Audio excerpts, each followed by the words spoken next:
Next Beach Preservation Committee meeting. Everybody looks fresh and eager.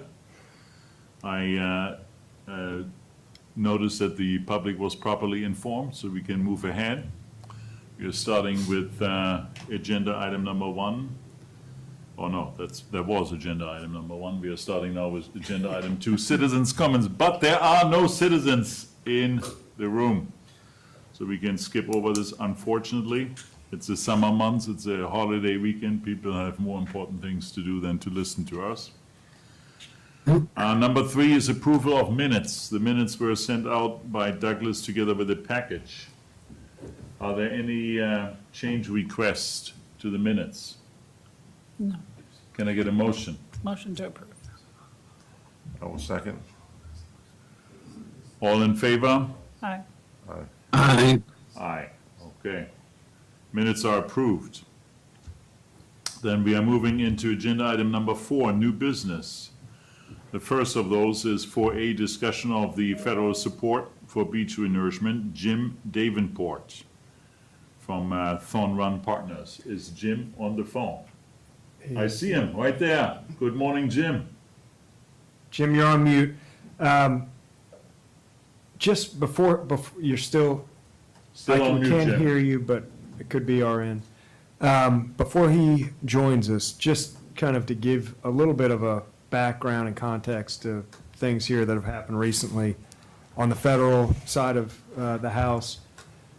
The city has been requesting, probably for 3 years in a row at this point, the initiation of being considered to become a U.S. Army Corps managed beach.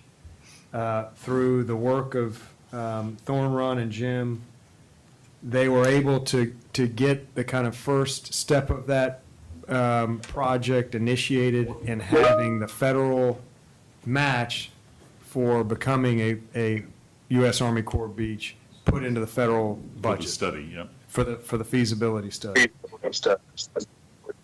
That might be. Jim.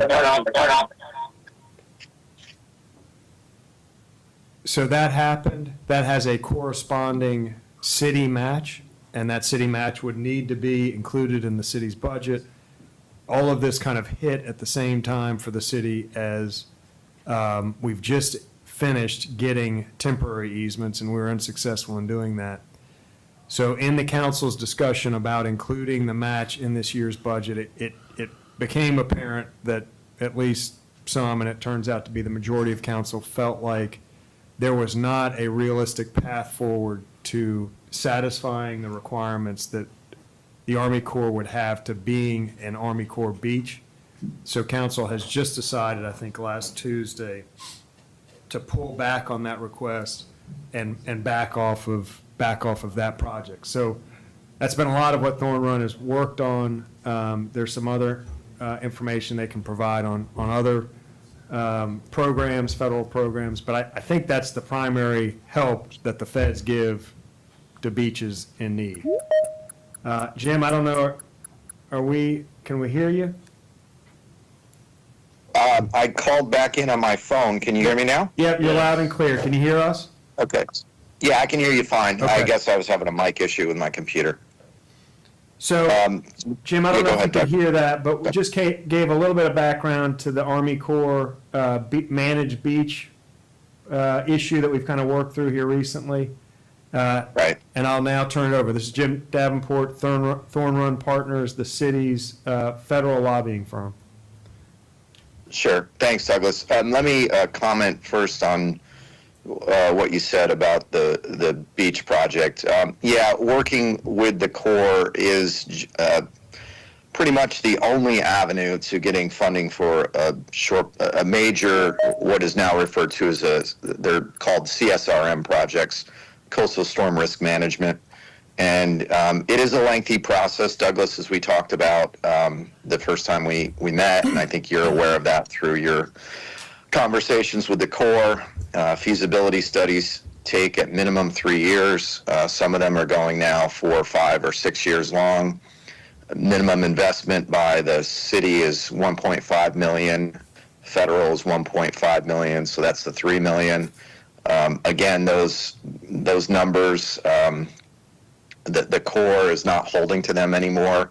The studies are getting more costly. I'm involved in one down in Florida that's now increased to 5.1 million, still 50-50 split. So, you know, you and I spoke last week about the city's decision at this point to not want to go forward. So we're going to, you know, at least on my end, we're going to put that project on pause. But Senator Graham was, as you mentioned, he did put in a request to get the initial federal share of feasibility study funding.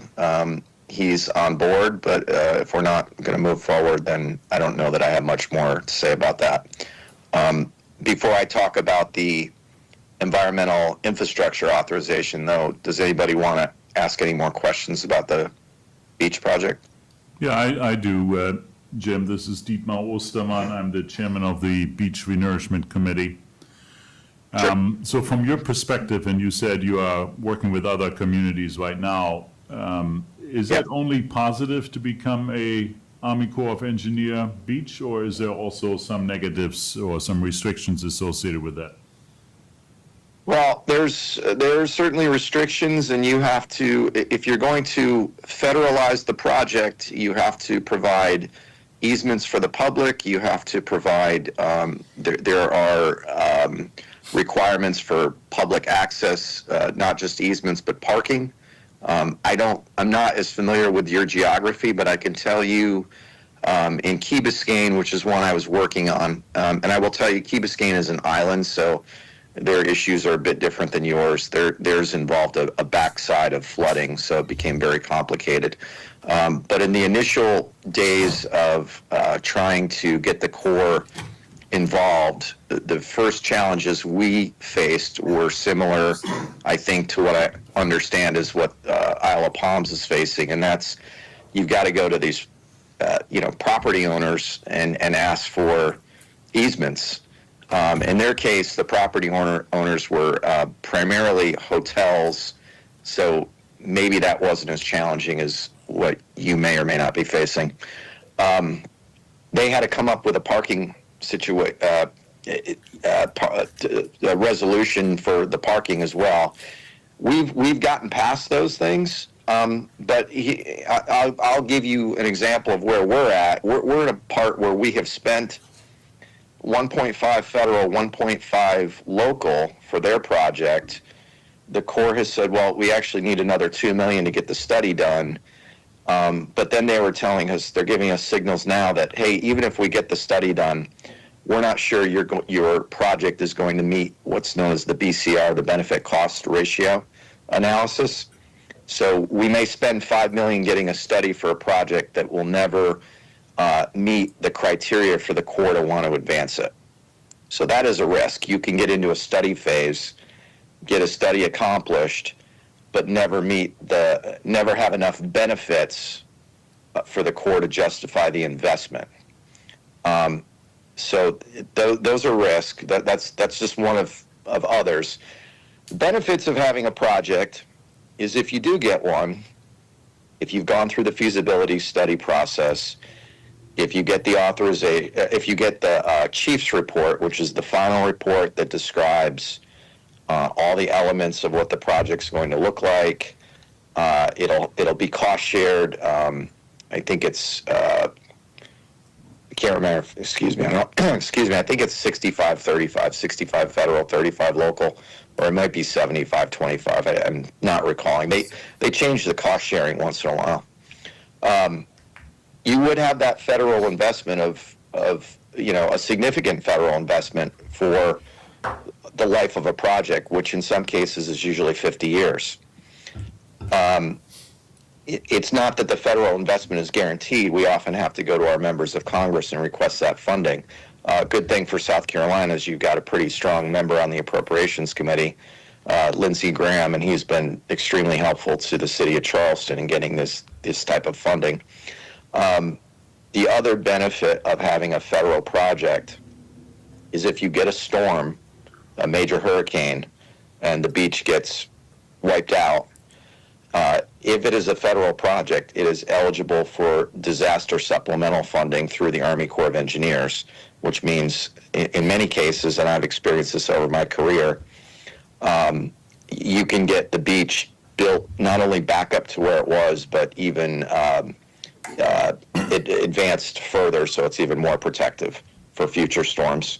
That's happening in Florida right now. I represent several counties along the southeast, and I don't recall which hurricane it was, but whatever one rolled through, and I guess it was 2017. I don't know if that was Irma or Wilma or can't keep track of all these women hurricanes. Sorry, but it did enough damage there to where Palm Beach County, Dade County got like 30, 40, 50 million dollars of disaster supplemental funding to completely build the profile of the beach back up.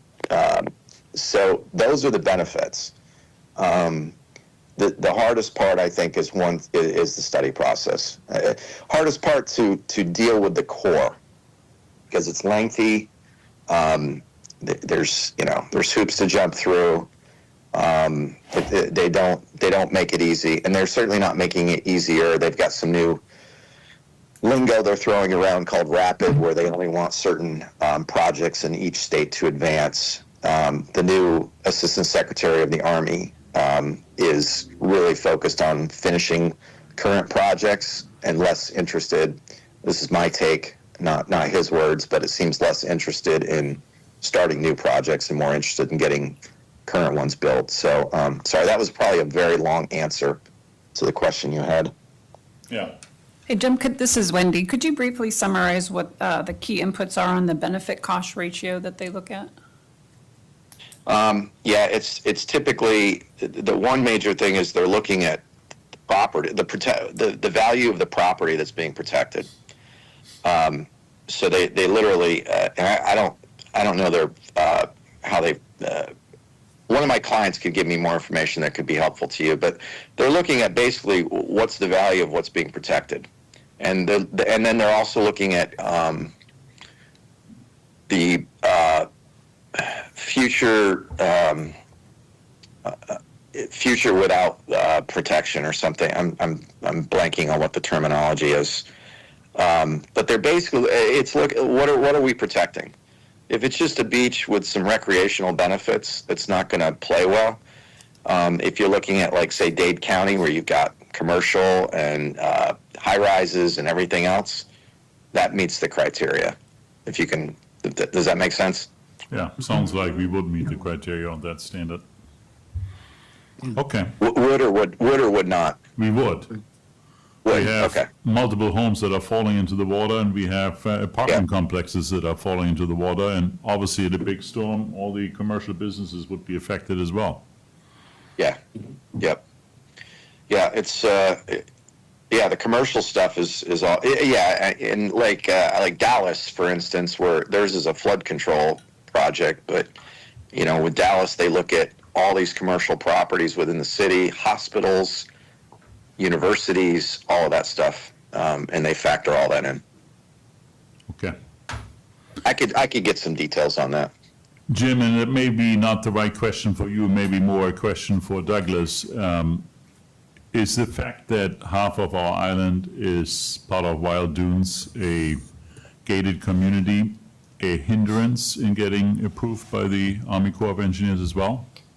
So Jim, I'll answer that to the best of my ability. Okay. We Sure. believe that the Army Corps will use the state standards for publicly accessible beaches to decide which ones can have federal funding, which can't.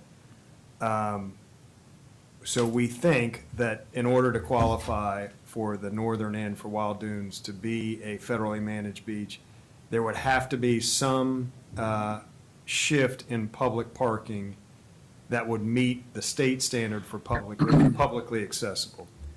We had had conversations with Dave previously and Andrew kind of currently about the idea of strategically placing, and the key number is 6 spaces, I think it's every quarter mile, and then a pass program. We never really got to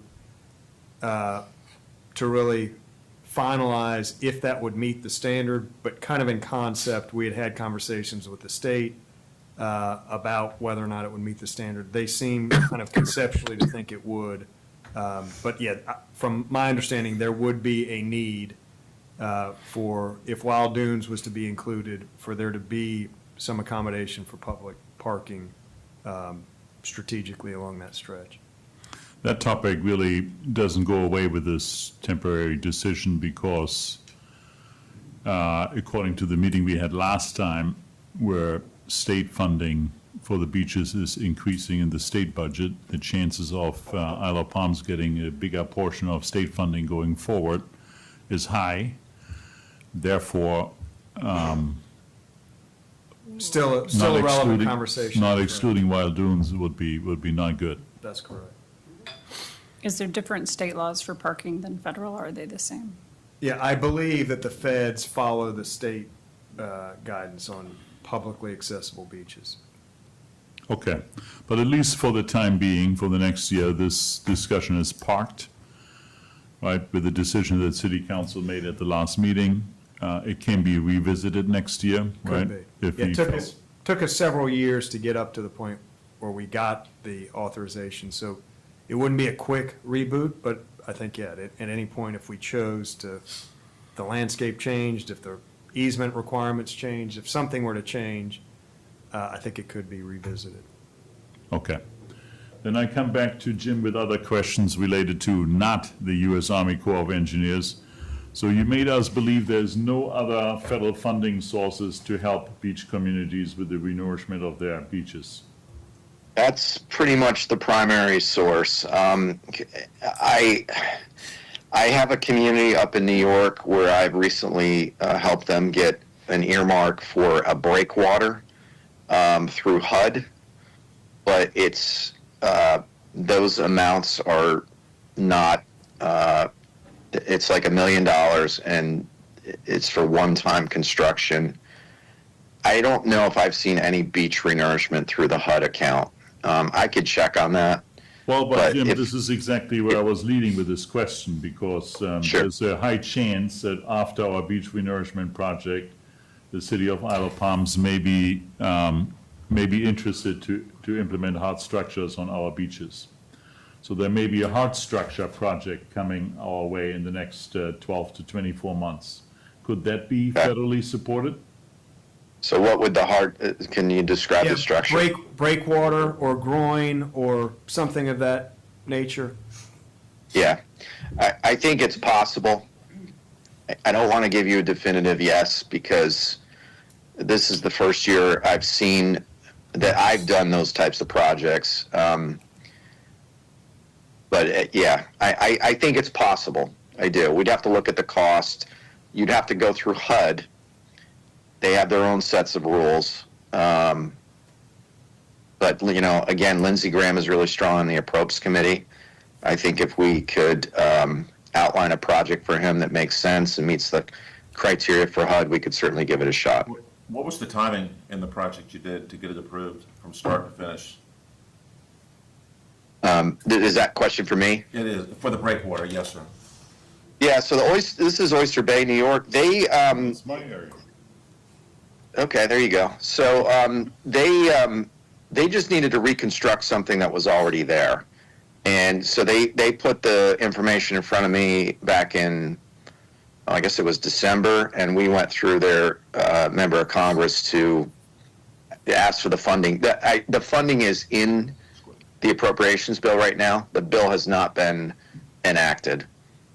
So once it's enacted, which will probably be later this year if we're lucky, they should get the money through HUD by about this time next year. So that's the best I can tell. That's the timing on my end. That's helpful, thank you. I think this Yep. is interesting for us, Douglas, don't you think? Yeah. So Lindsey Graham is back on Wild Dunes in a couple of weeks.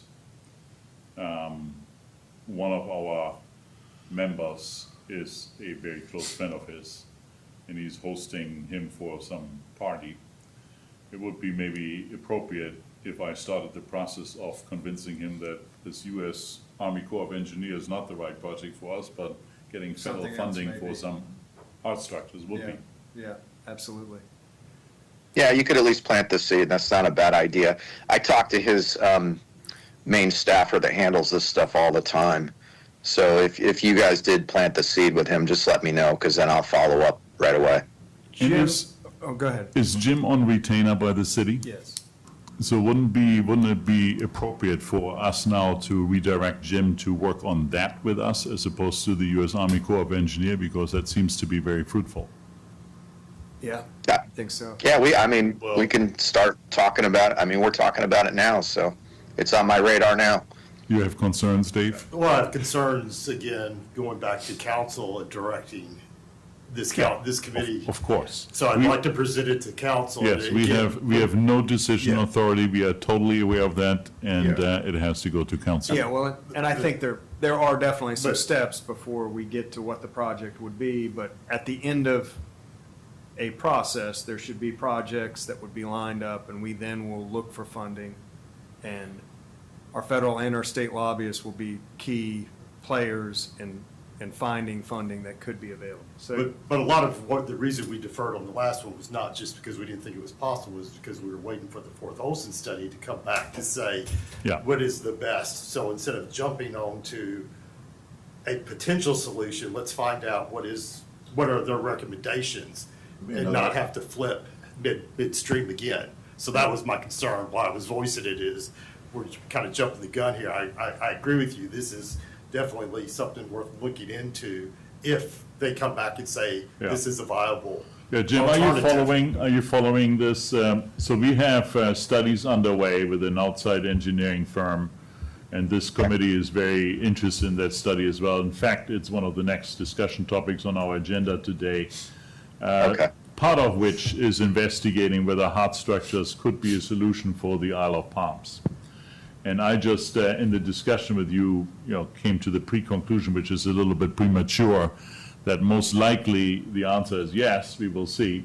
But we are still a few months away from that, and then obviously Yeah. the city council has to decide that that's something they want to do, and then we have maybe a project that is federally fundable.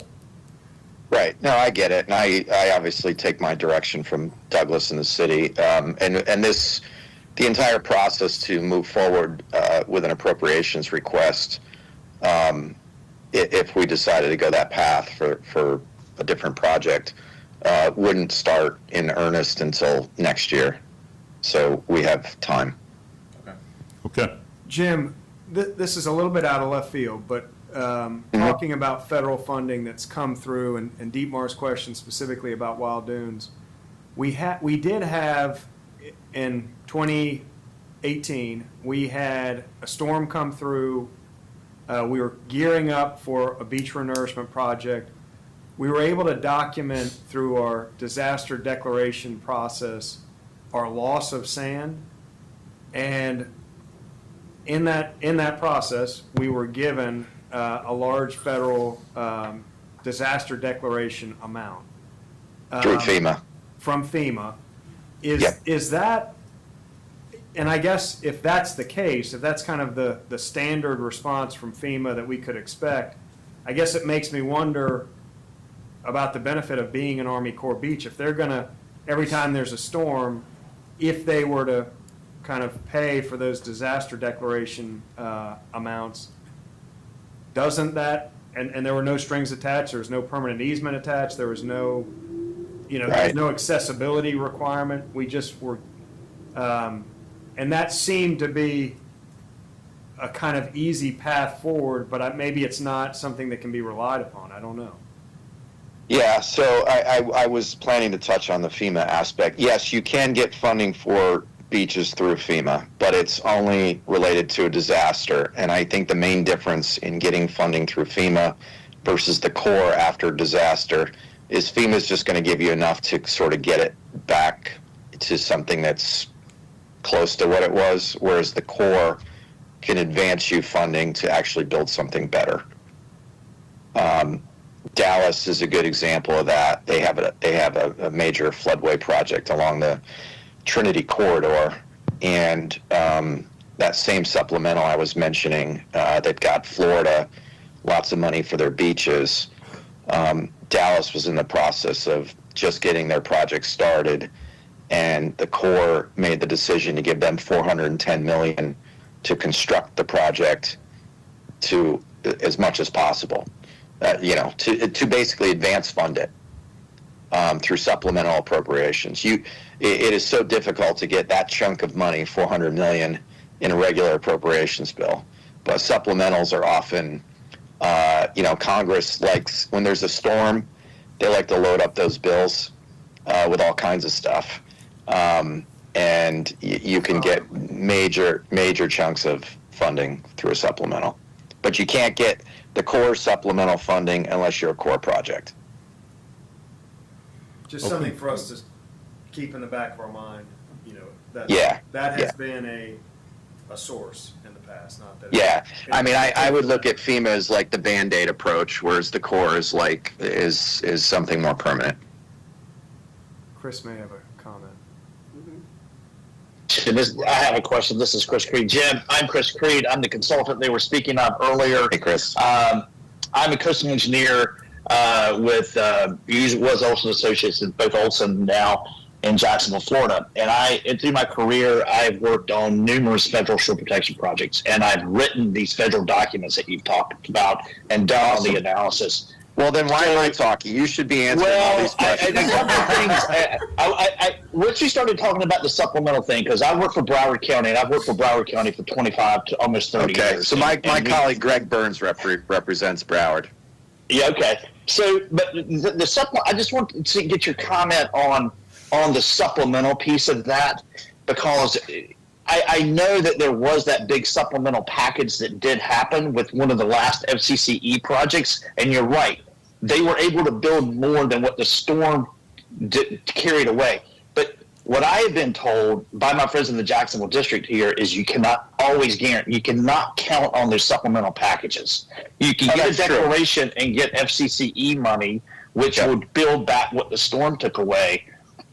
And they did it in Broward County. They rebuilt every beach back to the full template, but it was out of that supplemental money, which I was told was like a one-time deal. It's like don't never count on that. And so I just wanted your comments on that.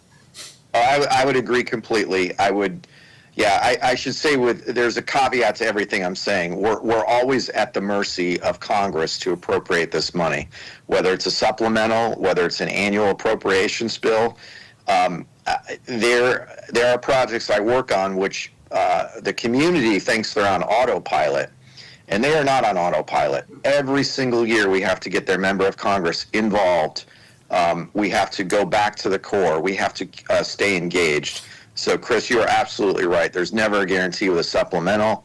There's never a guarantee with an appropriations bill. It is always work to keep on not just the Corps' radar, but because the Corps could say, oh yeah, we need $50 million for this project, and we want to submit it through the president's budget request, and then it gets up to headquarters, and headquarters agrees with the district office and the division office, and then it goes over to OMB, and OMB's like, nah, we don't need this much money. So then the president's budget request comes over to Congress, and it's got zero for your project, and you were like, wait a minute. The Charleston district told us they were behind this and we were going to get the money.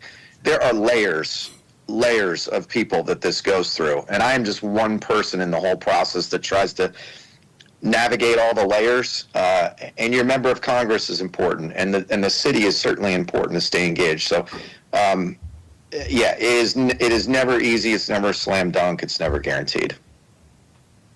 Okay. I don't want to elongate this discussion any further. Is there any last-minute question for Jim? Jim, thank you very much for joining us. That was good information, and Sure. we will get back to you when we are ready to present a viable project that can be using your support for federal funding. Great. All right. Thank you. I look forward to working with you all. Nice to meet all of you. Thank you. Yeah. Thank you, Jim. Okay. Thanks, Jim. See ya. Yep. All right. See you, Douglas. See ya. Bye-bye. That brings us to our next agenda item, which is the update from Forth Olson, and Chris has already identified himself. I apologize for that. I just had to jump in because it's been a frustrating experience.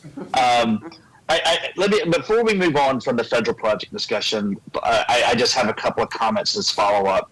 One thing that the Corps used to do, because Jim talked about committing all this money and not knowing the answer until the end, which it just drives me crazy that is what communities face who want to consider federal projects. There used to be a program in the Corps that would allow you to do what they called a windshield look, like a windshield drive-by of what your project might look like.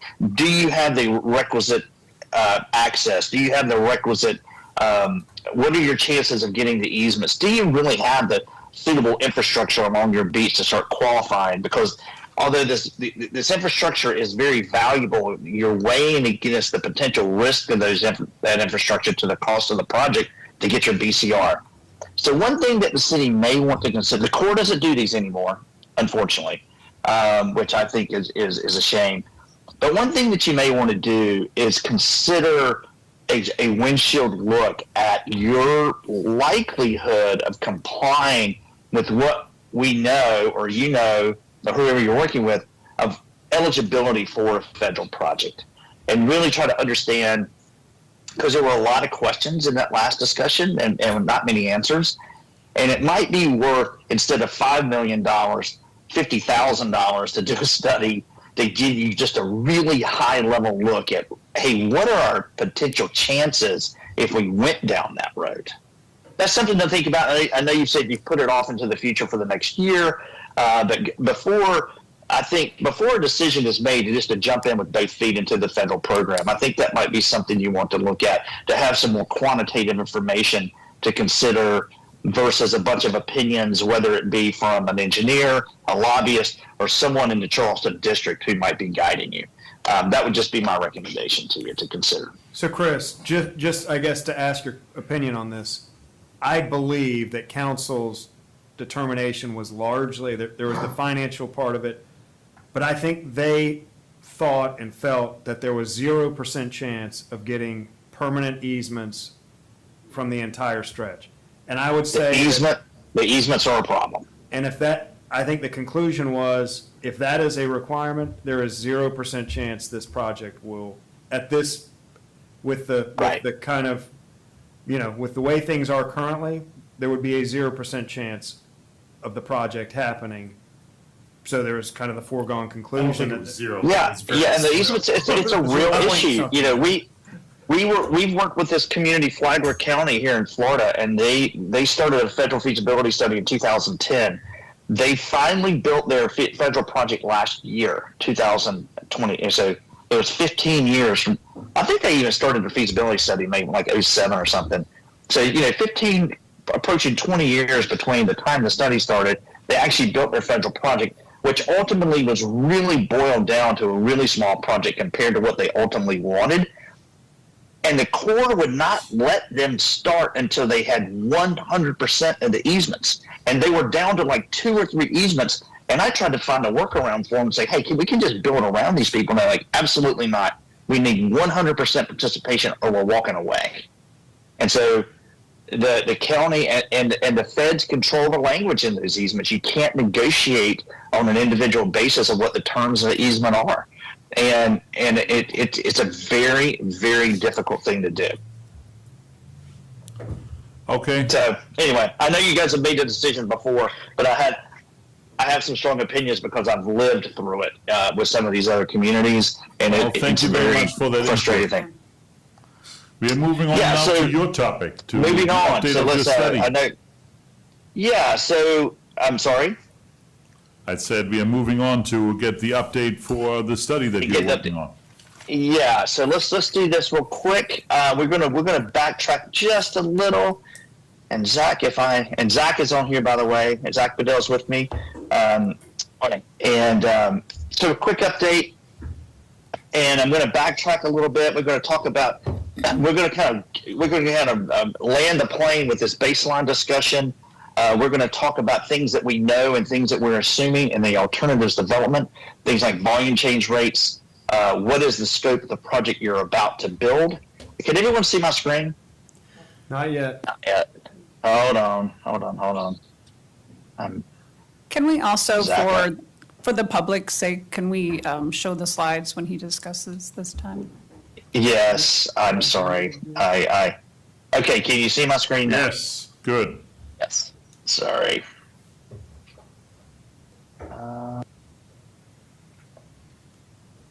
Okay. All right. So here's getting back. We're going to talk about the baseline definition that we're using for this study. We're going to talk about shoreline change rates. We spent a lot of time with the information that the county has already invested in with CSC to understand how the beach behaves along the island, and we're going to use that information to help us establish what we believe the performance of the 2006 project might be, and then also what we think future alternatives might be with respect to beach nourishment. And we'll look at that volume that's going to be placed relative to this assumed baseline. There's sand that will be required just to create this minimum condition that we've developed by definition. And then we'll go through the alternatives that we're working on and then our next steps. Baseline development. What we've landed on here is that we're using the crest of the primary dune as kind of our benchmark on where we want to measure the health of the beach, and beyond a healthy primary dune, the profile is healthy beyond that out into the water. And to define where the baseline will be, we've used 3 criteria. One is a 50-foot offset from the seaward edge development. One is a 2017 SCDES baseline, or the seaward edge of the dune that you're about to construct. We've looked at the construction plans, and we've superimposed all 3 of these on the drawings. So in plan view or in profile view, this is what it looks like, is that we would say the shaded area here would be the minimum beach condition that we would want to have. And that would be a position where we have at least 50 feet between any form of hard development and the crest of the primary dune, not the water line, but the crest of the primary dune. And then the water line, the dune and the beach would fall into the sea as we move away from that. The SCDES line, where that is, or the position of the primary dune that is being constructed as part of the project. And when we go through this, we are picking the most seaward occurrence of each of these. And you'll see why we do that in a couple of examples that are run here, because, for example, the 2017 SCDES line actually goes landward of the development line in some areas. So we don't want to pick the development line or the other. So we're using these 3 criteria to come up with what we want to do. So this is an overview of those lines. The dash line, which is not labeled, but I'll explain to you what they are, is what we've estimated the development line to be, the black dash line. The solid black line is a 50-foot offset from that development line. So that would be the crest of the primary dune where there's not another line seaward of that. The red line is the 2017 South Carolina DES line that has been talked about, is also a baseline. And then also the green line is where the construction plans that we have reviewed is placing that dune. And you can see there are some similarities between these 2. So what we did to create the line is we went along the entire island and picked the seawardmost occurrence of all 3 of these to establish what we're calling the baseline. And I think what it does in many instances, it allows at least 50 feet of dune seaward of all development structure, but in many instances, it's more seaward than that.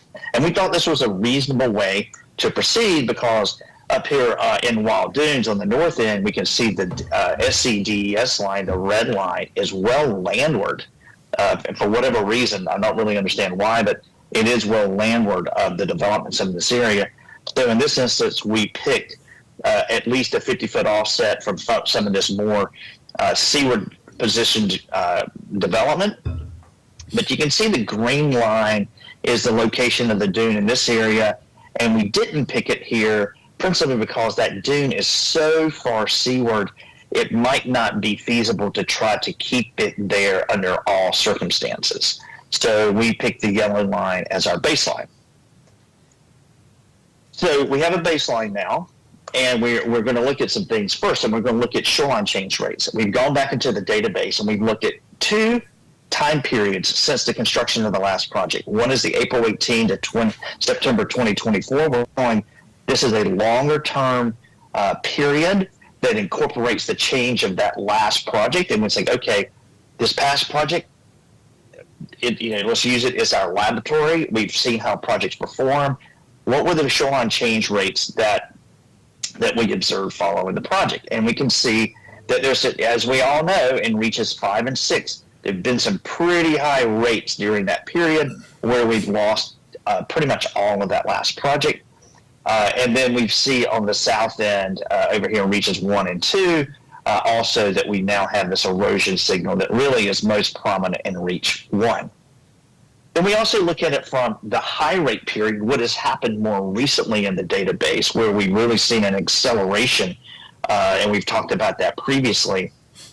And we can see the rates are a lot higher, particularly on the south end of the island. When you look at this time frame, you go from around 10 cubic yards per foot per year up in excess of 30 during that time frame in some locations. But we see higher rates of accretion in some of these areas also in this high rate time frame, because sand being lost from these erosional areas is accumulating along these adjacent areas, and that's contributing to the accretion. However, in the net, there's a net loss of sand. So as we go through the alternatives, we're going to talk about high rate and low rate and how we're identifying what we want to do. So here's the project you're about to build and a longshore distribution of it. And this is cubic yards per foot at each of these stations. And why it looks a little funny, even in these last graphs, these points are spaced further apart, or there's less points here than there are on the south end than there are on the north end. Same when we look at the project. That's principally because of where we have data. We have data much more frequently along shore in reaches 5 and 6 than we do in reaches 1 and 2. And we didn't spend a lot of time going back trying to fix that. We just use what we have, assuming that it's applicable and correct to what has happened in the past. Nonetheless, we've normalized it to the per foot basis, and it should be representative of the distribution of fill in each of these areas. And you can see, is our understanding that it's about an even distribution among the 3 reaches of how much sand will be placed, about 800,000 in the southern reach, reaches 1 and 2, 800,000 in reach 5, and about 900,000 in reach 6. What we've also interested in is how much of that sand that's about to be placed right now will be used to create this minimum beach condition, because the minimum beach condition, this definition we just established, isn't represented by current conditions, because in many instances the beach has eroded well landward of where the desired position of the beach is, or where you want it to be into the future and where you want to maintain it in the future. And this is represented by the purple, where the green lines are the same lines as the previous graph, showing the total volume that will be placed along each area, and then the amount that will be consumed by the minimum beach condition. And you can see in reaches 1 and 2 that almost half of the sand that is about to be placed will be used to create the minimum beach condition that we believe is desired by the community along that area of the island, using a 50-foot offset, the 3 criteria: a 50-foot offset from established development, the 2017 SCDES line, or the new dune that's about to be constructed. What we find on the north end of the island in reaches 5 and 6 is a lower percentage of the material will be required to create that minimum condition for 2 reasons. There's more sand in the system in some of the areas here, but there's also that baseline, as we saw in that one image, is much closer to development in that reaches 5 and 6, where we don't have a historical position of the line much further seaward. So in some of the material you're about to place, which is roughly 2.4 million cubic yards, about 500,000, a little more than 500,000 of that will be used to create your minimum condition. So what we're studying when we look at the performance of the upcoming project, kind of the no action alternative, we want to keep in mind that we're really interested in maintaining this minimum beach condition, and we're going to be looking for where does it erode into that desired minimum beach condition as we move forward, and how long does it take to get there. So as we get into the alternatives, one thing that we want to look at and is using the high rate and low rate. If we were to apply these erosion rates that we established to the project you're about to build, how will it look after 5 years? And in this, we're going to look at 5 years, 7 years, and 10 years. And what is interesting, when you apply these rates, and we're not recommending low rate over high rate, we're saying, hey, if the low rate occurs in the future, this is what it will look like. If the more recent higher rate occurs, this is what it'll look like. We don't know what it'll be because there's still questions that we've talked about previously. Is the high rate a persistent future thing to consider? We don't know that yet. Nonetheless, looking at the project, I think it's prudent to look at both scenarios here with respect to decision making. So when we apply the erosion rates that we talked about to the distribution of fill that you're about to place, and we let it go through time, like over 5 years in this example, it shows that in several areas, even for the low rate, that after 5 years, we will have impacted that minimum beach condition in Reach 1, red meaning it's eroded beyond the minimum beach condition. And in Reach 5, and a little bit in 6, there's a little bit of erosion, but you can see this area here in that northern part of Reach 5 that has always been fairly problematic is impacted after 5 years, even using the low rate. That means that we would be beyond that minimum condition, and there may be some infrastructure that would be threatened within 5 years. When we use the high rate, a little bit different. We see a lot more impact to the minimum beach condition on the south end of the island, and a little bit different distribution with the high rate of the erosion impacts. That's mainly because of the longshore position and the distribution of the rates is not identical. It's not representative of the low rate. There is some shifting along the shoreline on where the highest rates occur during these conditions. So, just in summary, over here to the right, after 5 years using the low rate, we will have lost 158,000 cubic yards from the minimum beach that we would need to replace. And if we wanted to rebuild that minimum that deficit from the minimum beach condition and add 5 more years of advanced fill to the beach, so that we would be back to a no net impact to the minimum beach condition after the future 5 years, we would need to place almost 1 million yards of sand 5 years from the completion of your 2026 project.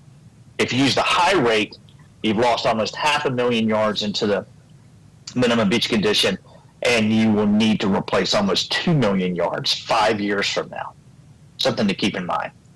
So we do the same thing for the 7-year condition. How bad will it be? And I'm setting this up with that how bad statement on what is our future alternative and why would we do that. Same type thing. We're looking at explaining it again. Really high losses here in Reach 1. Reach 1 continues to be problematic because it's been problematic during that time period where we established these erosion rates. We're also looking at the distributions here in Reaches 5 and 6 again. 3 and 4 continue to be accretional, mainly because of the loss from the adjacent areas. Reach 2 even continues to perform fairly well out through that 7-year period. But Reaches 1, 5, and 6 continue to be problematic. And you can see the numbers here of how much is lost from beyond the minimum baseline and the numbers that would be required to rebuild a full project continue to increase, meaning 7 years from now or 7 years from the completion of your project, you may need to place up to 3.5 million yards to accommodate all the losses that have occurred landward of the minimum condition and plus 7 years of future advanced nourishment, which would be bigger than what you're about to build now, right?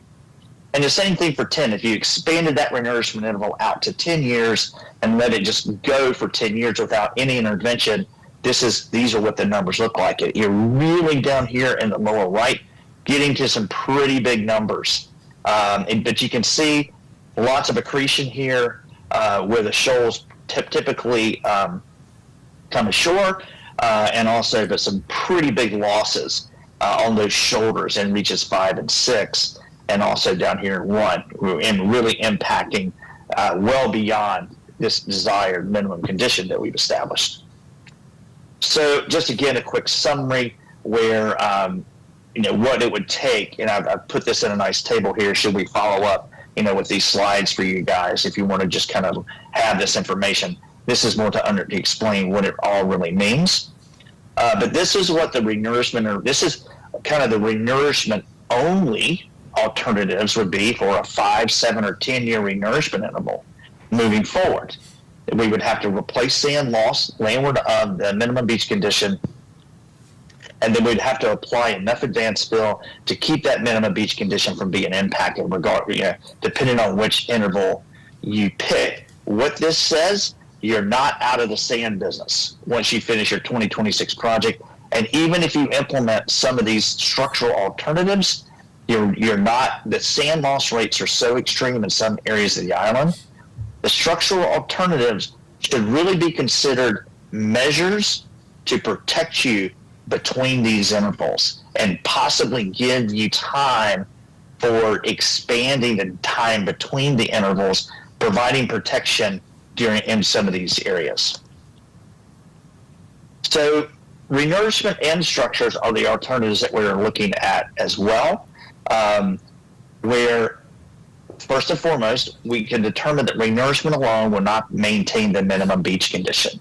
It's possible, even if you apply these really large volumes, there's no guarantee there won't be some impact to that minimum beach condition, mainly because we're using a historical erosion pattern that might vary a little bit in the future. So for this, we're going to assume when we're looking at structures and where to potentially place structures, and what the a fighter jet just went by my window. Where we place the structures and what those structures might be, we're going to assume the results from that 7-year period that we talked about. So again, let's get back to the same graph I just explained previously, looking at the low rate and the high rate, and then let's start looking at areas where, wow, we're having some problems here. What should we be looking at in terms of some type of response where sand placement alone is not expected to be able to meet your need and protect that minimum beach condition? So let's look at a terminal groin and a short breakwater. This even comes back from the previous study, but we're trying to quantify it a little bit more. I have created a graphic here around 6th Avenue showing where physically on the island Reach 1 and Reach 2 is located. And we know from the graph we just showed previously that really it's Reach 1 that is the problem. So what will we do there? Well, one thing we can do is put a terminal groin. This is a short version of terminal groin. And it's a short version because of trying to minimize the filling, how far the beach might advance in this area right here. But because of the curvature of the shoreline, we might want to consider a breakwater to hold that shoreline out. And I'll show an example from Amelia Island in a minute. Hold that shoreline out so that we can achieve the desired conditions along the entire area.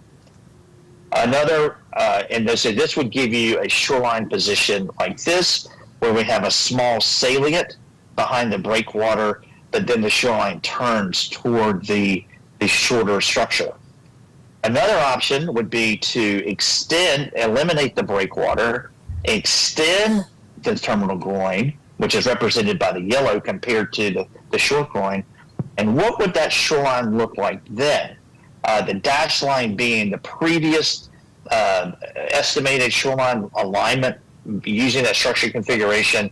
And basically what we would do is just create a much larger fillet at the southern end of the island and creating a stability further up, kind of a backwater effect, all through Reach 1 and into Reach 2.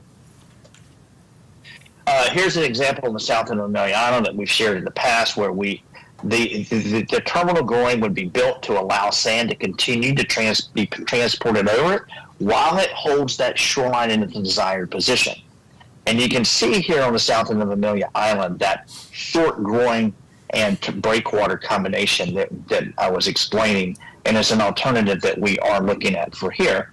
And we will look at, the expected reduction in sand requirements using that. This is going to be kind of a high-level estimate of that now, but that's what we'll do. Just to kind of give you an idea of the scope and scale of the size of this structure, these are pictures from when it was under construction. And you can see it's really buried pretty deep in the sand, and ultimately is covered by the sand. It's called a low-profile, leaky, quote-unquote, terminal groin, where it is positioned to hold the shoreline in a particular location while allowing sand transport across the structure. And that'll be important so that we don't cause impacts to the shorelines that are inside Breach Inlet. Looking up at reaches 5 and 6, again, we've identified, if you go back to the graphic where the shaded, the highlighted red areas, where are the areas that are most commonly impacted in reach 5 and 6? And that's highlighted by the red here. And this is where we've talked about putting these structure fields in here, which are not fully developed right now from a design perspective, but the concepts of what these structures might look like, combinations of T-head groins and breakwaters. And there's a reason that we would use T-head groins versus breakwaters. The same thing we did at Pine Island, which I'll show you a picture of in a minute. But this is enough in concept right now for us to, using cost estimates from other types of projects, to kind of understand what the cost might be for these types of structures. This is at Pine Island, which is a combination of those T-head groins. T-head basically is a breakwater with a stem, and then we have just the breakwaters themselves. The reason we transition from the stems, where we want a lot of protection, we don't want to lose sand, and the breakwaters, is we do want some sand transport to occur through the breakwaters so we don't have unintended impacts to the adjacent shorelines. So this is a concept we applied at that Pine Island example you're familiar with, and we've also applied this at other locations. So here we go. Some very preliminary probable cost given using the recent costs we got for those structures at Pine Island. We believe that some form of a terminal groin project, whether it's the short with the breakwater or the long with the breakwater, long without a breakwater, is going to be somewhere between $3.5 to $5 million. The T-head groin breakwater configuration there in Reach 5, possibly somewhere between $4 and $5 million, and then the Reach 6, which is a smaller area and might require fewer structures, is about $2.5 to $4, and an all-in very preliminary, which we intend to update before the final report is published, just to make sure that we all have consensus internally about what the scope of this would be. But I think in order of magnitude, you're really looking at kind of a $10 to $15 million investment, to implement these structures. What the physical benefit of that is in terms of longevity to each of these areas, and the potential cost reduction of future sand requirements is not known. We haven't gotten to that point yet. We will attempt to make estimates of that as we continue through the study. But I think we all need to remember that the point of the structures in these instances will not necessarily be to reduce the amount of sand that needs to be placed, but rather protect those areas that are most vulnerable between these renourishment events. We would like for it to be a situation where, during your 5-year interval, 7-year interval, or 10, that these areas that had been vulnerable in the past are not vulnerable during those periods when there's no sand in the system, and we can maintain some minimum beach condition, steward of those properties rather than in their living rooms, waiting for the next project to occur. So next steps, here's where we are. This is kind of where we are at this point. We are working, I'm not sharing it with you today, but we are in this early stages of the life cycle cost analysis, where that is, we are putting these renourishment events the total cost of these nourishment events over a 30 to 50 year period as they occur through time. Also, where we would implement a structure alternative, whether it's a year from now or 2 years, where does that occur in the life cycle of the total project program? Because we're ultimately looking to establish average annual costs for each of the alternatives so we can do a comparative analysis to help you and council make decisions about how you want to proceed. I think so that is where we get all the cost over that entire project life cycle, whether it's 30 years, 50 years, whatever, bring it back to a present worth value and annualize it so that we can do a normalized comparison between these approaches of what those costs would be for each alternative. The one thing that we haven't done yet in our analysis also is how does the shoal management program integrate into that life cycle? Will it potentially eliminate the scope or reduce the scope of those structures in reaches 5 and 6? And we're still working on that part of it, but that is what our intention is to do, is how does that program, what is the cost of it? And how would that potentially, although be added costs from the dredging, there could be potential reductions in cost of the structure. And ultimately it may be that, hey, it's just not the most cost effective thing to do, but we need to get through that process as well. And we continue to work on our report of findings, which we've also started drafting. So those are my comments at this point. That's very nice. Got to be Thank some you, Chris. Got to be some questions. I have, Oh, I'm hey, sure we Chris, have a it's ton Wendy. of questions. Just let's go about it orderly. How do you want to manage You it? want to go first? I'll go first. I have a question. How do we know how much public beach we have? So the baseline, I think, was defined as basically kind of where the dune's going to be. So I'm Yes. just trying to figure out how much recreational beach there is under these scenarios. Yeah, we haven't done that, but we can definitely we can give you some estimates. I'm trying to get back. Sorry, I want to make you dizzy here, but let's get back to my typical cross section. Yeah, so it would be kind of the base of the dune out to the water line, whatever that typical slope is, and where that occurs, would kind of depend on where the beach profile is in space. Do you see my cursor moving? Yes. So the recreational beach typically is kind of between your mean low water line and the base of your dune. And that will vary along shore. Beach slopes change. There's more vegetation in some areas than others. And, in the low, I know there's been some concerns about the amount of vegetation that's on the beach. That's my opinion is because we dealt with it at Hilton Head for many, many years. If the beach is not impacted by wave uprush or storms very frequently, vegetation will take over and advance seaward, even where you build these nourishment projects, if they don't erode away so fast. But if they're pretty stable nourishment projects, they're going to get vegetated, and that vegetation will continue to creep forward. So you have at high tide, you have a pretty narrow recreational space, particularly when you have king tides and things like that. But we don't have the exact answer to that right now, Wendy. I'm sorry. Okay, I guess the reason why we ask is because several years ago, we had, the water up against the toe of the dune.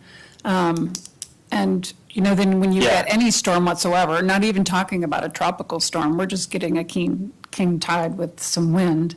We lose our dune and then we put it back, and then we lose our dune and we put it back, and we lose our dune and we put it back. So that's why I think it's important to understand what's our wiggle room here. Yeah, a lot of times what happens there when you're losing the dune that frequently, that means the beach is in pretty poor health, because the beach itself, and I'm not saying that this community doesn't understand, but I've run into so many instances in my career where, hey, let's build the dune back, and they're not paying attention to the beach, where the beach can be completely eroded away. If you don't have that protective beach in front of the dune is always vulnerable. So when you're talking about restoration, you have to restore beach and dune, or dune and beach. And just putting a dune back with you have poor beach conditions is typically not very successful. Chris, I have a question related to the design of those structures that you're contemplating. And I would like to understand how much science is behind those solutions that you're proposing, are you doing this just because you have done so many projects and you know this will work, or have you tested or contemplated different design structures? Specifically, I think it's very clear to me technically what the solution is for Reach 1. I understand that. For Reaches 5 and 6, my simplistic understanding was that the sand is drifting down from north to south.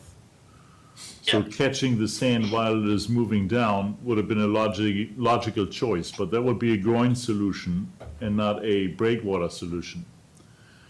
So can you speak to this? What is the logic behind the design? Yes, well, kind of like the Pine Island thing. Let me see if I can. I want to put some arrows here.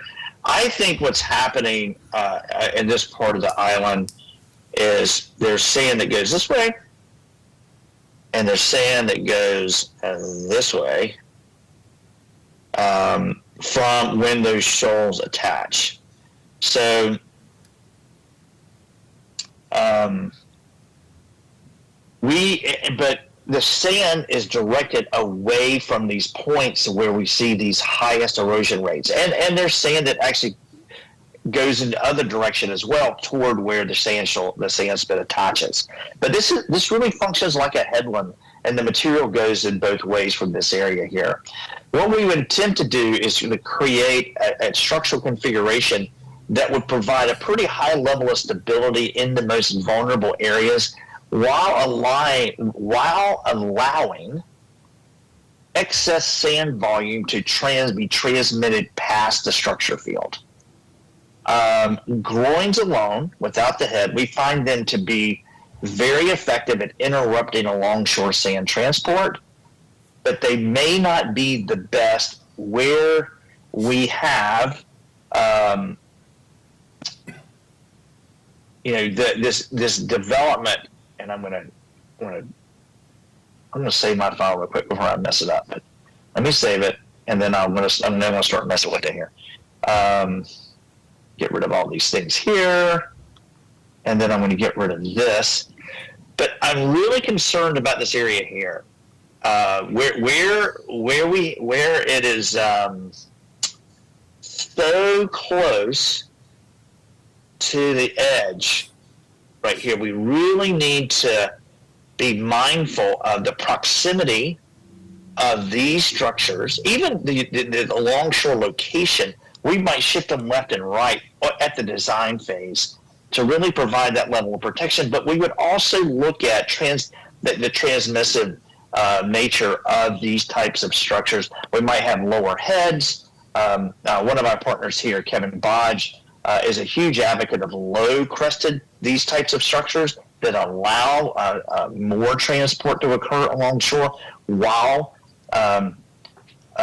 maintaining some minimal level of beach condition. And there may be times during a nourishment event or during a shoal attachment event where these structures are completely buried. That's possible. Here would be my desire. Where we want these structures to function is when we're completely out of sand in some of these locations, and if we don't do something to maintain a beach in front of these structures, it's going to go into the structure. So for what we're doing right now, I'm looking at order of magnitude applications of structures we're familiar with using, principally because all I want right now is a cost. What is the more cost-effective thing to do? And I want to compare that to the other alternatives. That will help decision-making. That would take us into the next phases of more fully developing these structural layouts, the positions, the type of structure, the cost, the more developed cost, and then when we get to the regulatory and the construction phase. So right now, I guess to the very long answer to your question is I'm using my experience to help me establish the cost of these structure applications. Does that make sense? It does. Yeah, John, before you go, I have a follow-up question to my previous question, right? The structure in Reach 5 looks very scary, right? I mean, this is 1, 2, 3, 4, 5, 6, 7 groin / breakwaters in an area. Yes. In an area where you have tens of thousands of tourists and residents on the beach every single day right now. Yeah. Right, this is not That's what right. you have in Hilton Head, where your pristine beach is completely structure-free, and you have the structures on the two ends of the island. This is the main beach. This is where people are. Yeah. And I in your current understand. design, it doesn't look like you're allowing for anybody to actually go in the water. Oh no. Oh, I can give you some different photographs because I'm doing this for another community right now. But this is concerning right here. This area right here. This is concerning. I don't know how you solve this problem any other way, satisfactorily, to protect these homes and protect this portion of the island, without some type of structural intervention. And one of the questions, has been, hey, let's use geotubes here. If we use geotubes along this area, and that is an alternative, we would place tubes at the seaward edge of these properties. Ideally, they're going to be buried for most of the time, but if you don't slow the erosion down or keep it away from the structure, there will be times between renourishment events where there will be no sand on or seaward of those geotubes, and you might have the ocean right at the tubes with no alongshore access. Now, and I think you've experienced that in these areas in the past where the shoreline gets so eroded, it's impassable beyond the houses because there's no beach there. And so that's the way we're looking at it. It is to make sure that we provide some level of beach at all times. And these are passable structures. If you go back to, and I understand your comment about the public, and that is something to be concerned about. But when you look at this structure, particularly this picture here, there's still plenty of places to walk between these structures. Now, are you swimming between rock structures if that's what you choose to do on the beach? Yes. Are you accessing the water between rock structures? Yes. I wouldn't encourage people to access water over the structures, but these structures are providing a level of protection that you do not currently have. Now, ultimately, these are all going to just be alternatives in our report, and it will ultimately be up to the community to decide which approach you want to take. And it'll be pros and cons, right? It'll be risk and reward. Hey, we don't want any structures here, but we only want to try to manage this with sand placement, and you just kind of have to live with the consequences of that if you have a storm or if you have a long period of time between your renourishment events. I want to make sure all the committee members get a chance to ask their questions. So John Schilling raised his hand already a long time ago. So you're next, John. Thank you. Just before I ask my question, I get 1.5. Chris, could we do a field trip to some place where we could see a T-head growing? You absolutely can.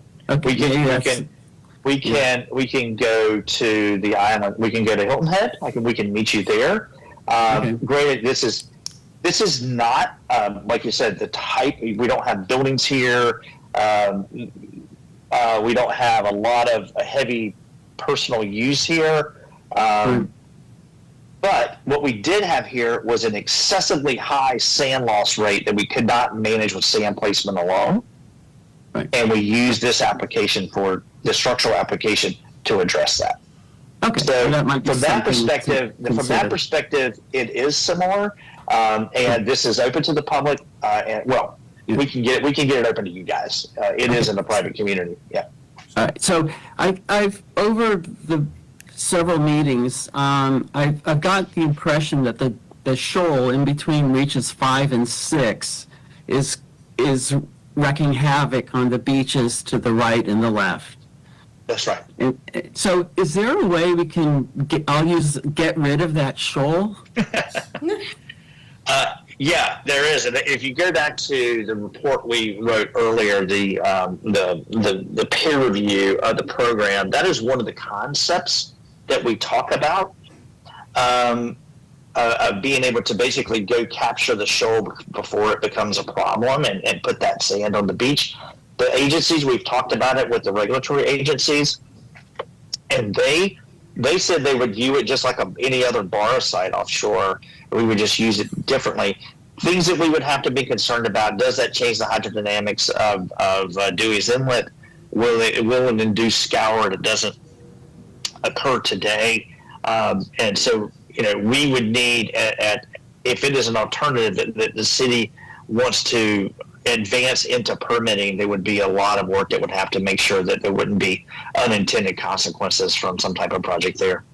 But let me say, being like that shoal, like if your house is right on that shoal, it's well protected from the ocean, but it's no picnic trying to take a quarter-mile walk out to the ocean. If you want to swim, basically forget it.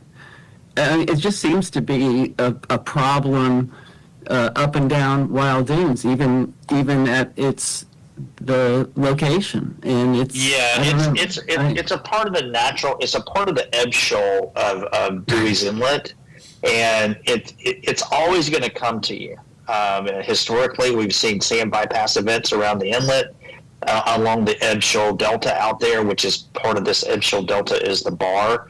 And these big waves of sand migrate across it and weld to the shoreline. I mean, that's why Wild Dunes exist. There was a massive welding event decades ago from a bypass event. But yeah, I understand your concern, and we've talked about ways to potentially manage that. Will it be like everywhere else on the Isle of Palms, or will it be like the ideal beach you've seen in other areas? Probably not.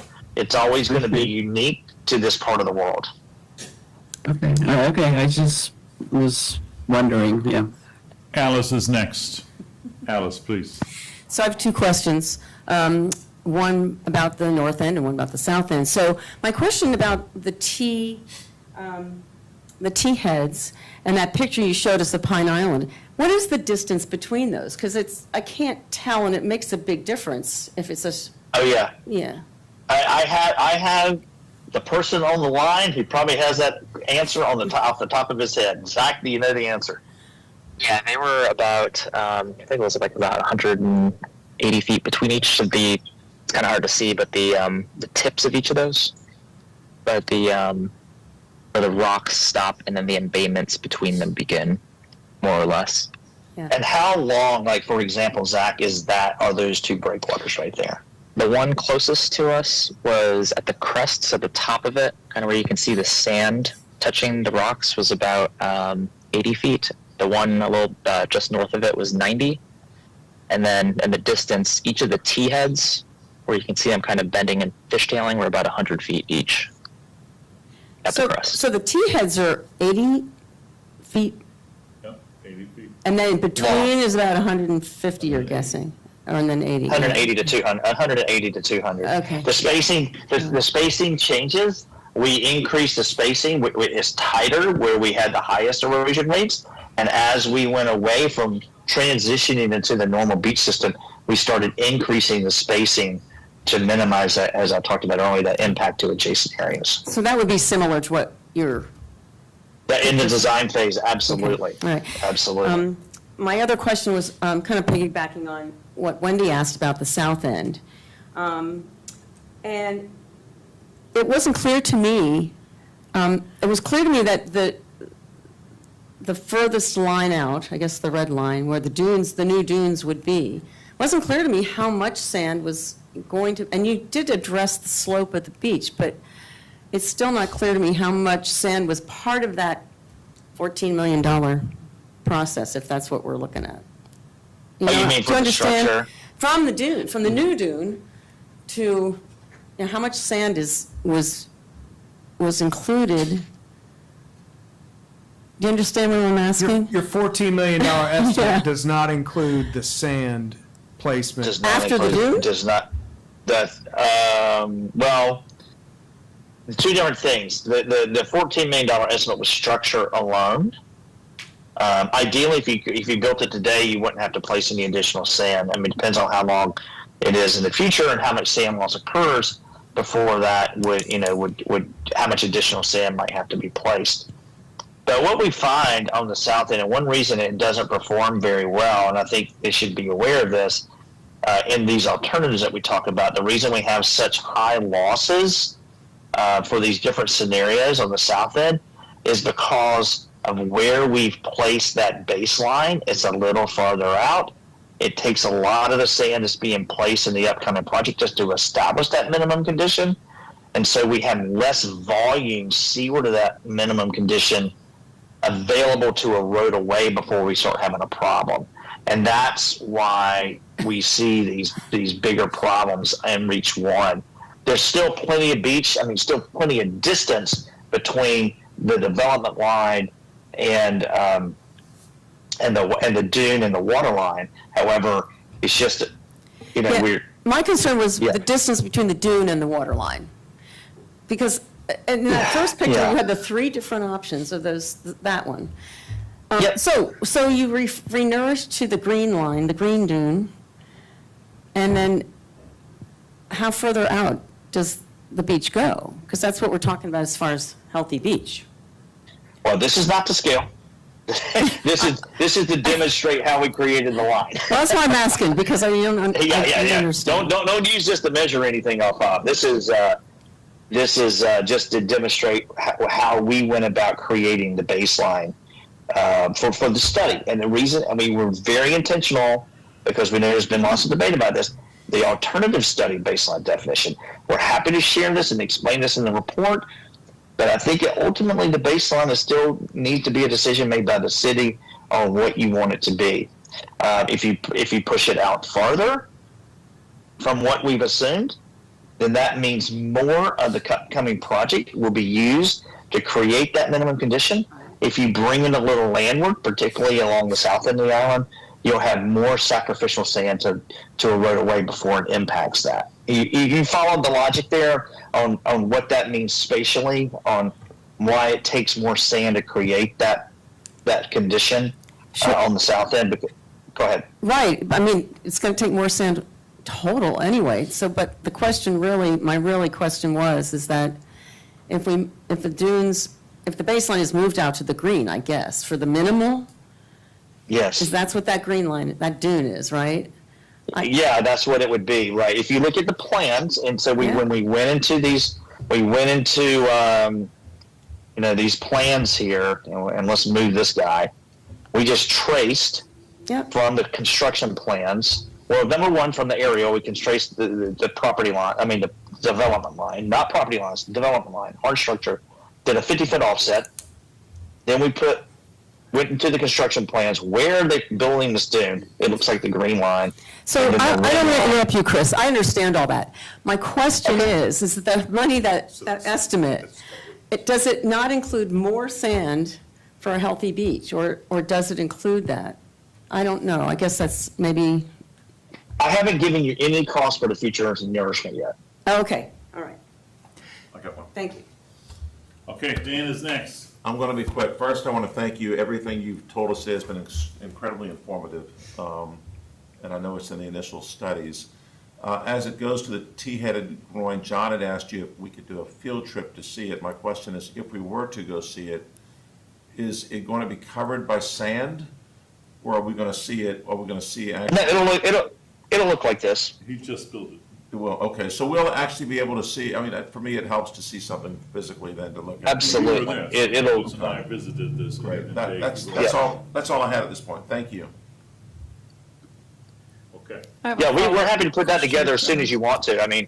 It would be helpful for us if we could all meet and stand on the beach and talk about it and answer any questions that you have. We'll talk about that. That might be worthwhile. I would love to. Cindy.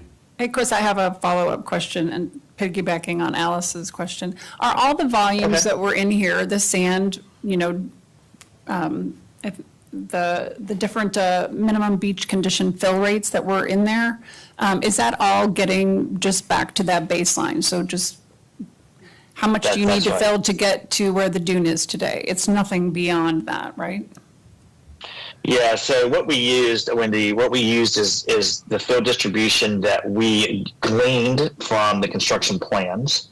And then we said, okay, let's just take where we want. And our friend Cindy Goodman, who's not here today, she's on a well-deserved vacation, did this work, and she took a healthy beach profile and moved it out to where we wanted, move the dune out with the beach profile seaward of that, out to that baseline location.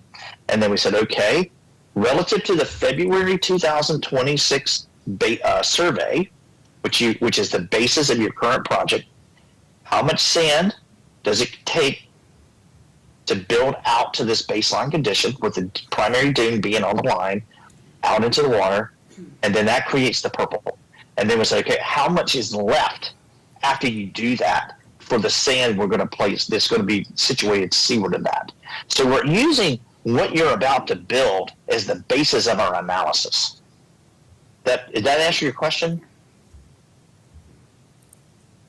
I'm not sure. So for example, like where I'm at, the dune's probably going to be where it is. I'm, in between reach 1 and 2.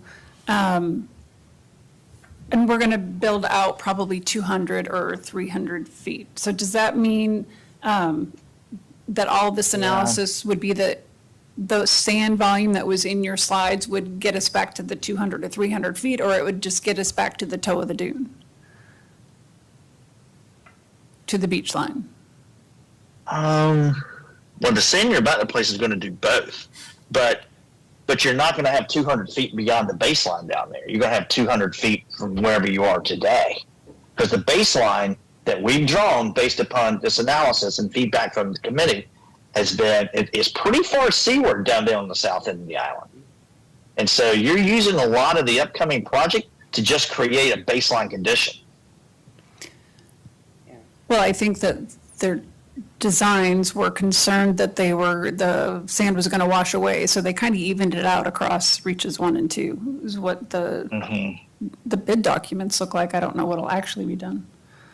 And I'll tell you this, one thing in this analysis that we are not looking at the dispersion of material. We're using past data on performance to say, hey, if it performed that way in the past, it's going to perform that way in the future. Mm-hmm. This is not any type of detailed analysis and look at dispersion and other things like that. So there could be some benefits of the sand places reach 2 to reach 1.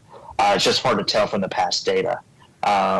So that's just all we have to work with right now. But we think it's reasonable for the purposes of what we're trying to do right here. And ultimately, what we're trying to do is understand beyond the 2026 project, how much intervention will it take to maintain this minimum beach condition into the future? Whether it's for additional sand placement in the future or stabilizing areas of the island with structures with sand placement to prevent it from impacting infrastructure. It would be helpful in that analysis to just inform us of what is the recreational beach beyond the toe of the dune, so that we understand if we've, have we gone too skimpy, or is this amazing? It should be easy for you to calculate, Chris. I don't think you're not being skimpy. Recreational beach, like I said, is not really that top part of the dune. Let's go back to this. This whole area, this flat area, may not ultimately be the recreational beach. The recreational beach may still be limited to just this wet area, kind of maybe up to a little bit of the dry. But as the beach erodes back, you're going to lose that. What we're trying to do is just protect this area of the dune right here. We don't want it to erode into these dunes. So you're active. I think Wendy's right. Like Hilton Head, don't they shoot for a recreational beach? No. Oh, they don't. They take what it gives them, because and we're putting sand fencing out on this beach right now. We're about Zach is working on the scope of work right now. The beach that was just built. We're trying to preserve dunes, and everybody recreates seaward of the dunes. I thought your report that you did, which I really liked, your monitoring report measured the dry sand beach. It's the total beach width. It's where the shoreline location is relative to what we're using as a baseline in the monitoring. We don't talk about recreational space. There's no uniform beach. No. Chris, another question. Because it does vary. Yeah, it does vary. Can you play around with the number and width of those structures? Or is that your intent anyway? Because from my perspective, first of all, it makes a big cost difference, right? If you're building 6 or 7 of those, or if you're just building 3 or 4 of those. These guys, Yeah, but secondly, I'm going to admit, review this as a cartoon right here. but secondly, They're- yeah. it's looking more scary if you have so many of them. Plus, you're creating really some substantial hazards for swimmers. So I wonder Well, whether I you mean, can tell us. and what we did, What's the what erosion we rate did- if you have 7, or what's the erosion rate if you only do 4 or 5? yeah, I'm not sure we'll get there here. I think it's just where do we protect? So let's look at this reach of shoreline right here. This is where we've identified we have a problem with a 7-year project. And that's about 1,000 feet, Zach. So this is about 3,000 feet of shoreline right here. It's a really large area that the data suggests has been problematic in the past. And so what we did, so we can say that that 250 station and that 280 station, when I laid this out for the purposes of our conversation today, nothing else, is we really looked at the 250 line right here. You can see that, to the 280, which is kind of, I didn't even make it to 280 with the structure. So this is that area there where I've drawn these, and yes, we can look at spacing, number, and things like that. But we use the data. We let the data speak to us. Where do we have a problem? And it was between about 250 and about 280. And so that's why I've laid these out here. Obviously, we can look at more focused areas, but the data is suggesting that this entire 3,000 feet of shoreline here experiences problems. And you can see how close the development is to this in almost the entire area. So we're really letting the information speak to us. What the ultimate plans will be, we can manage that. It could be something that's phased. Hey, we don't want to do it all at the same time. We want to do it kind of experimentally. We can clearly do any of that stuff. But right now, for the purposes of what we're talking about, we're really letting the information speak to us and develop plans. So yeah, I used the data to identify this area. Okay, Alice. And I hate to go back, but I'm going to ask one more question about the setback, the location of the dunes. So if I'm understanding this right, if we move our dune setback further closer to the shore, then we have more recreational beach? No, those dunes will be vegetated. Oh, okay. I mean, yeah, those dunes will be vegetated. I mean, it's the dune is a definition, right? We've had concerns about how far away is this from our house, but we also have this balance of, hey, we want more places to put towels. Well, you can see on Isle of Palms, even where it naturally accretes, we have vegetation advanced. And where you build dunes, you're going to want to vegetate these dunes. But a dune is a nice definition, seaward of your property. If the goal is to simply have a bunch of space for people to put towels, we need to think about this problem very differently. Could you start thinking, please? I think we need to accomplish both. Yeah. Well, there were 3 options for dune locations in that first, I go back to that very first graphic. The dune, again, in a dune, if we just do a simple definition of a dune, I'm going to try to draw where it's possible that you're going to be able to, place towels and sit. It's. I guess it depends on how much sand you use. So given the amount of sand that you were using, right? Yes and no. I mean, because you could kind of assume that all of this dune down to like an uprush line is going to be vegetated, right? That's going to be green. Let's make it green for grass. I kind of have never seen that on my end of the island, but okay. It's never had a chance to do that. So that's why I'm asking. That's a problem in itself, right? If your beach is not healthy enough, or it's under so much stress that vegetation can't be established, that's a problem. That's exactly the problem. Where's that, Alice, where's your house? Where's your Well, beach? it's the whole first reach, basically. Reach one is your, Yeah. So if you look at like Third Avenue, the dune is so tiny you can't even tell it's a dune. Yeah. The whole. Yeah, it's, The dunes are super Yeah, but small, if you go back, there's no if vegetation. you go back in time, there was probably a time where there was a vegetated dune there. And I think I recall this, even look at some of the aerials, and we can do this. It'll take a minute for this to load on my laptop. But, I mean, you can go back in time, and I know that we've looked at it. Most of the dune There destruction happened in November of '23, I believe. I have a question whenever. Yeah. So if you go back in time, let's just go pick a time. This is 14. There's vegetated dunes right here. That's all vegetated dune. And, your recreational beach at that time really started like here. And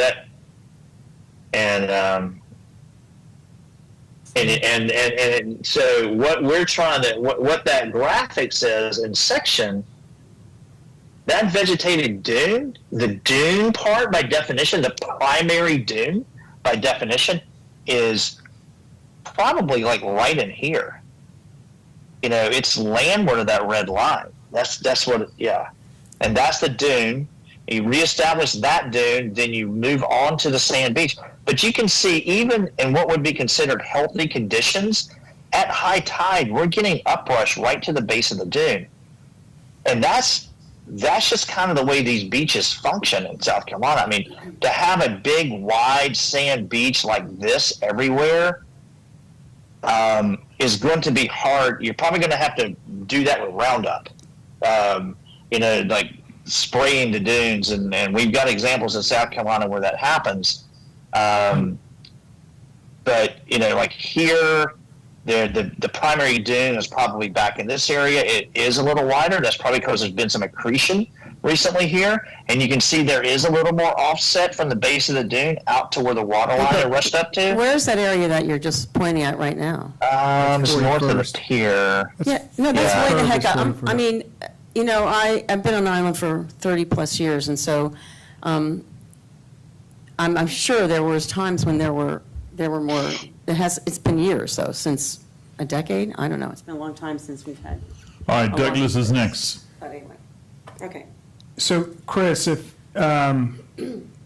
this is back to the T-head groin discussion, and I am wondering, so if you went to that graphic, and I think in that graphic you can see underlying the limits of where the project will fill out to, That's right. right? So if I'm understanding that correctly, the way that would function is it would Yeah, not do. these might be back here. Go ahead. So they would not have any impact on erosion until they're exposed, correct? That's correct. So we would place the sand, it would erode at the same rate that it does today, which I think we're putting about 600 feet of dry sand out there. That's right. I think your analysis shows that it loses between 50 and 100 feet a year. Yeah. So Yeah. we would be placing those back in the dry sand. It would erode at that same rate until they get exposed. We would assume right. that So it they're would then activated. slow down for some amount of time.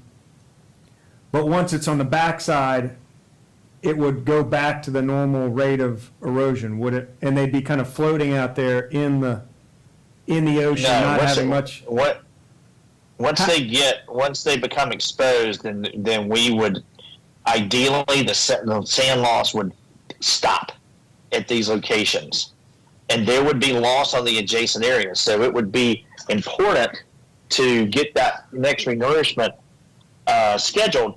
But at that minimum time when we've complete like this condition right here, where we have it's approaching a couple of these houses, that's when those structures would be most important. And maybe we delete. Hey, let's not do that guy. Let's do this.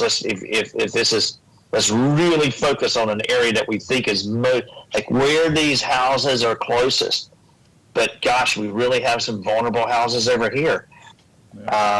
So I like doing this for our planning cost analysis. This is not a design study.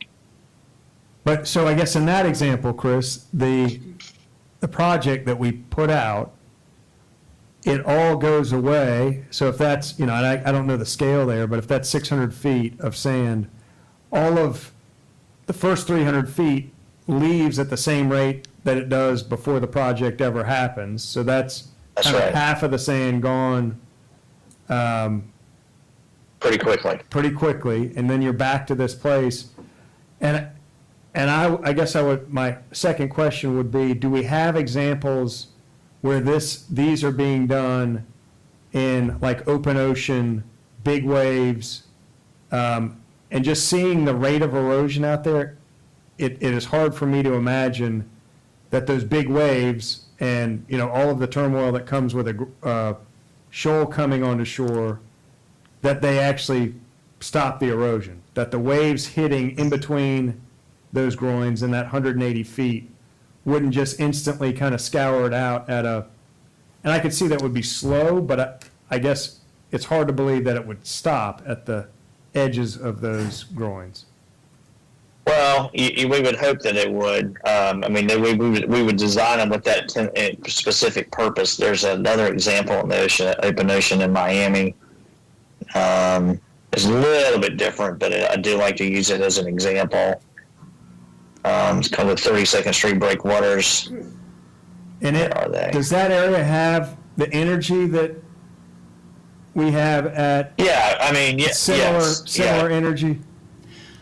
Yes. I think Right Marco here. Island also uses the T They do. formation. That's right. Out on the, Here's some right here. Here's some breakwaters in Miami where they use for the same type of application that's in the ocean.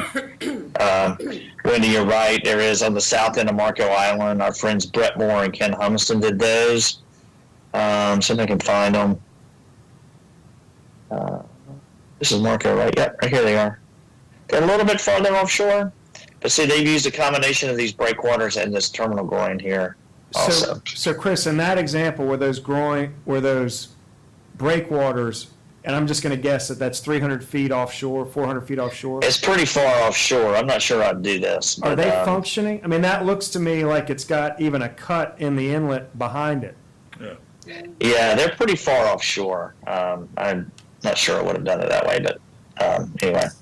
So Yeah. So to that end, I guess is your next step to, because I guess, I'm seeing that the first 300 feet, the first half of the sand leaves at the same rate and it had no effect for three-ish years. You then get to a point where it slows it to some rate. Is part of your analysis going to be running those numbers? You spend this amount of money. We're going to make an estimate that, how much level of protection? We're just going to assume that some type of structural application here will protect all of these properties before our next renourishment event occurs. That we're not going to simply let the beach erode into these structures again. Now, we can also simply say, look, we are going to put a revetment or some type of sand-filled tube along all these properties, delete all this,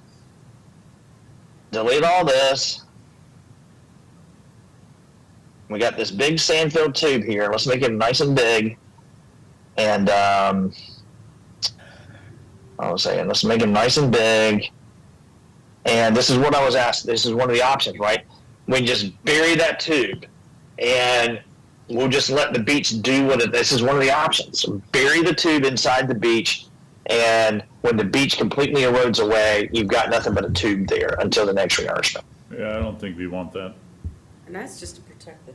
And on top of it, the head of the DES told me that there's only gonna be one of those sample projects in all of South Carolina. Right. So, it really, you have three options and a really high level thought process here.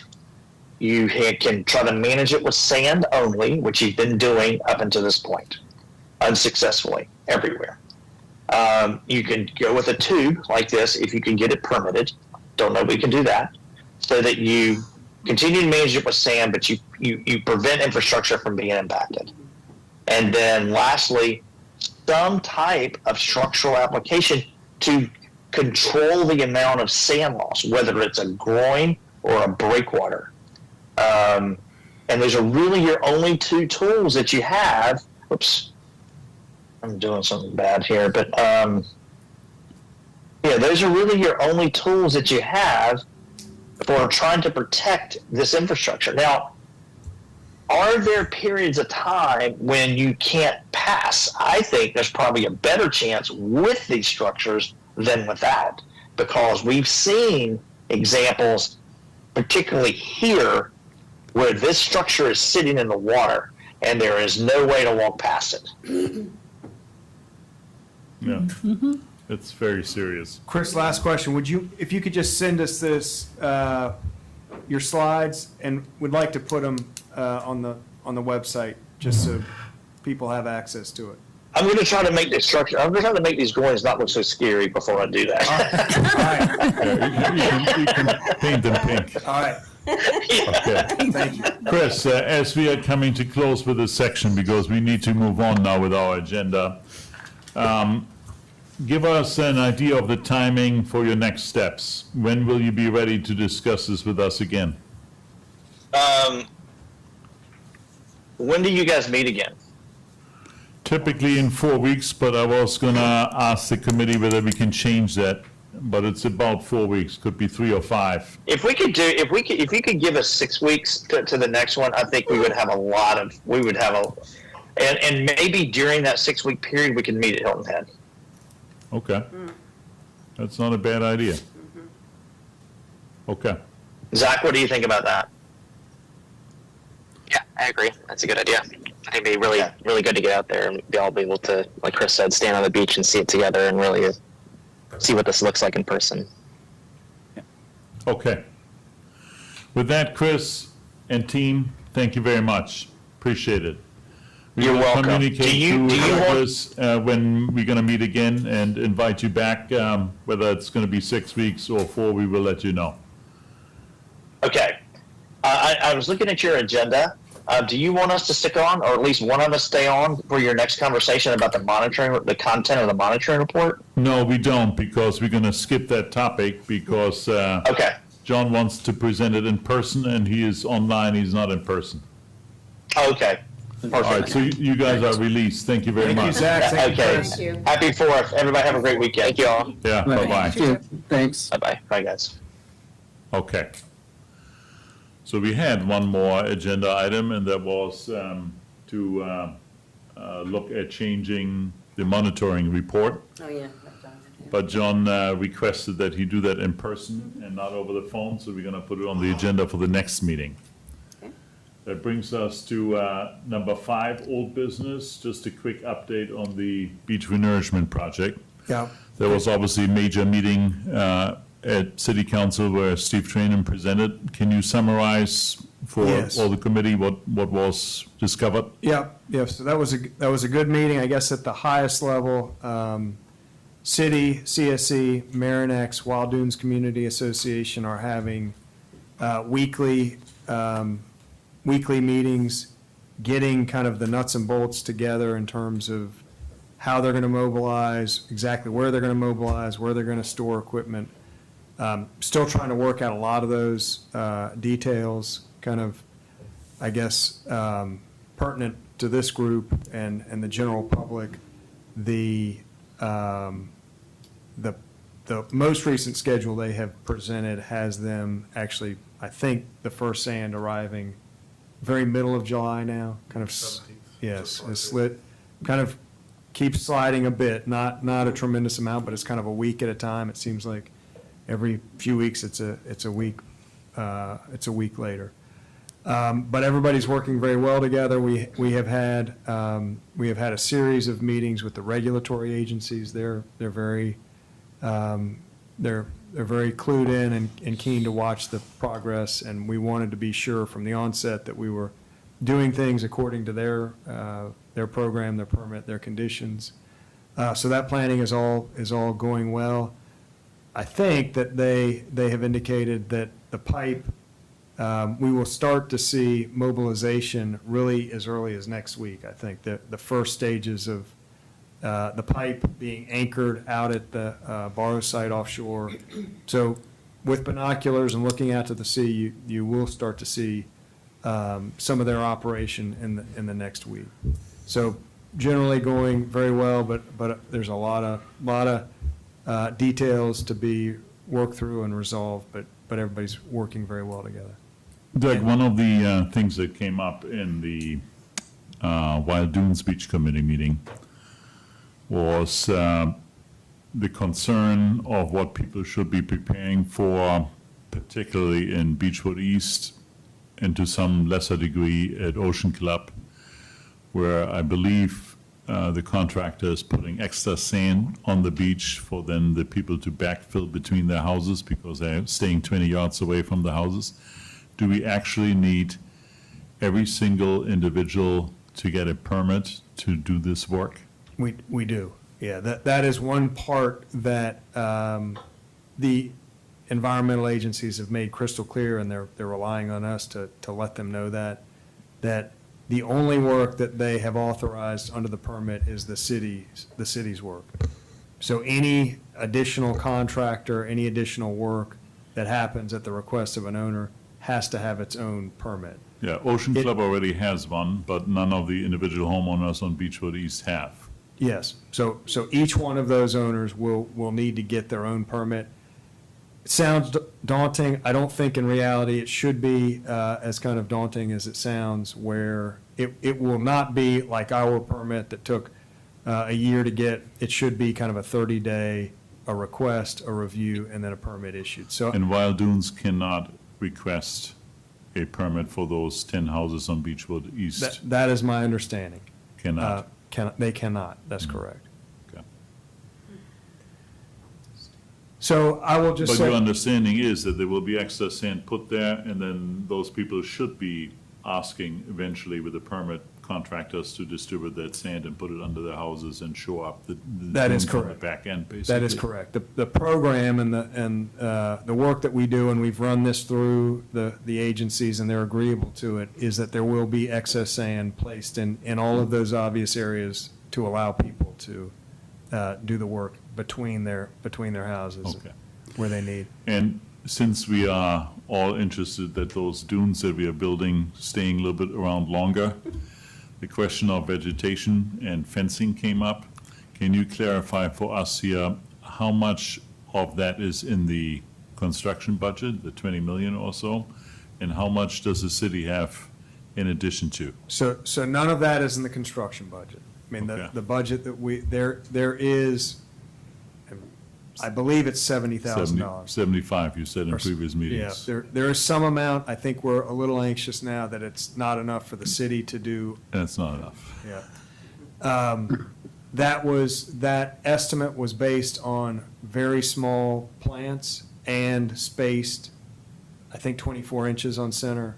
Apparently, if it goes denser, which the condition of the permit is that it go on an 18-inch centering, that it becomes a lot more plants, and city may want to do bigger plants than what are planned. So we are working through, and on the city's side of things would be to get together requests for bids, so we'd need bidding documents to do that.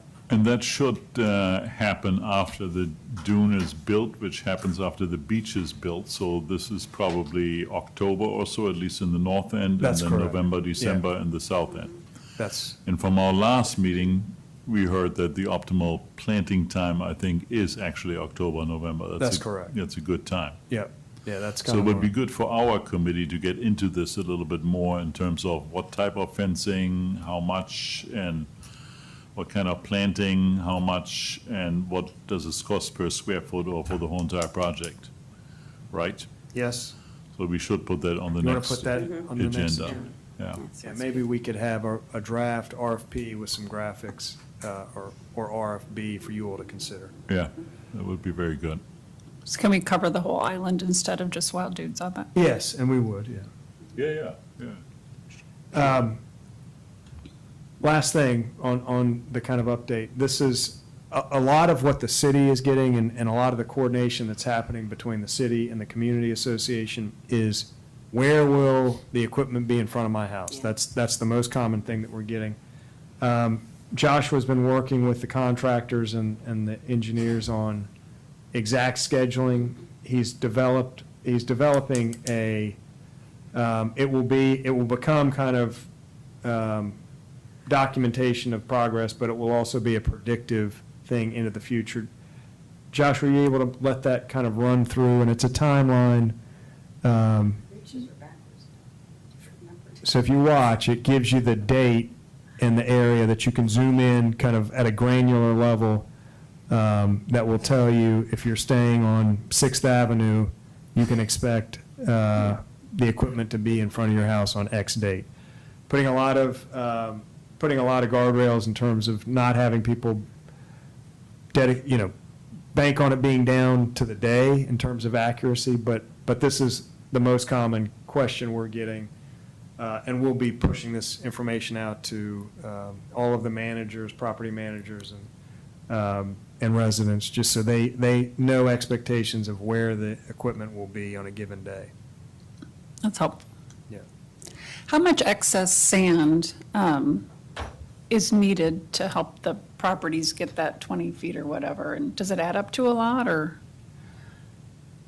I would say from a based on what they're doing, no, it does not add up to a lot. It's going to be, There's not much space between these homes. They're Yeah. really like 10 yards apart.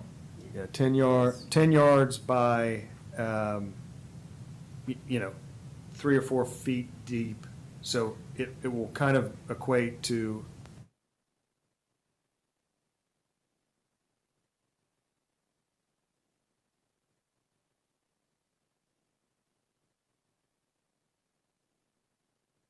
It seems like you do. Okay, any other questions related to this upcoming project, which is now right up on us?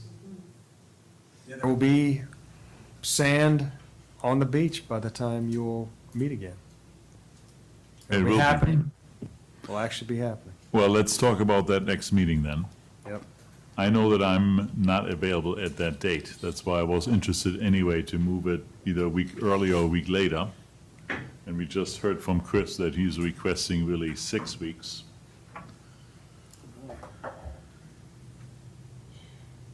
So would it be a problem to move the meeting out a week or two? It is for me. I'm gonna be gone again, after the 20th of August, so, I don't know, 13th is okay for me, but I'll be gone for a couple weeks after that. And what are your restrictions, Wendy? I cannot from the 16th through the 24th. But you could do the 13th Yes, in the afternoon. in the afternoon. I think we Or- have, that week is our kind of committee. It's already really jam full, I think. I think every, We can still do morning of that day, but we can't do afternoon of that day. on The Thursday, the Thursday, morning is 13th, free. We could do, because we have environmental at 4, so we could do the morning of the 13th, like the same time you guys normally meet. 9 What about the o'clock on 14th on Tuesday? Is that an option? The 14th of August is That's a Oh, Friday. I was on July, sorry. Yeah. Are we on August now? We're talking about I'm in the wrong month. July is today. I'm in the wrong month. Oh, my gosh. I'm fine any of those times. Disregard everything I said. Oh, that whole other week is Okay, so good? 9 o'clock on the 13th is better for, That would be working for me. That works for me. That works for me. John, does 13's 9 o'clock work for you? Yeah, that'll be fine. Then that will be our next And meeting. there will be no, there will be no meeting. So it seems like that's very close to giving Foth the 6 weeks, but not quite. Yeah, which You wanna may be consider- actually, which may actually be good, because To it to do it probably, before they're ready? yeah, That's, Okay. I mean, that is 6 weeks. That is 6 That weeks, is the 6 third? It is Because six there's weeks. 5 in Okay. July. Oh, thank you. but, before he has written the last word on his final report, it wouldn't hurt Yeah, for okay. us to chime in again. So on that agenda, Foth again, Yeah, the fencing and fencing and vegetation. vegetation, what else? Jones Report. City. Oh, yeah, John's, yep. And we do have open business to close out on this whole entire financing of the future renourishments. That was the reason we met with the federal, that Yeah. was the reason we met with the state lobbyists. So you want to And, have a discussion on there for? Yeah, we probably should financial? pick up that topic again. So what is that topic, just so I understand?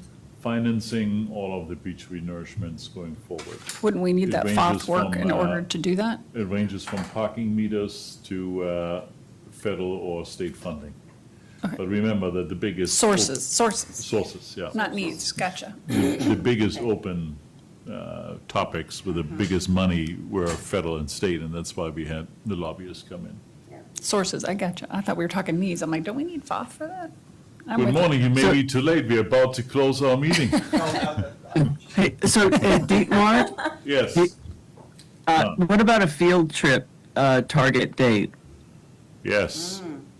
Want to wait till August and, Well, we don't have to, okay, well, and it's yeah. particularly relevant. I mean, Dave and I have been there, and so has Douglas. We have seen these exact drawings that he's talking about, right?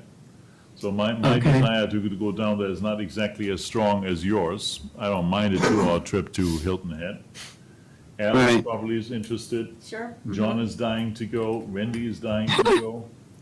Have you seen the Yeah. T Yeah, breakwaters? yeah, You have, yeah. okay. They were actually in process of building those and finalizing those. Might be good to see it now, yeah. Yeah. So when do you want to go, John? Well, I'm in Connecticut right now. You're gonna have to Sorry. come back. I tuned for that. Well, can we wait till around the August meeting? Is that all right? You gotta do it before that. We should do it before that, no? Okay, okay.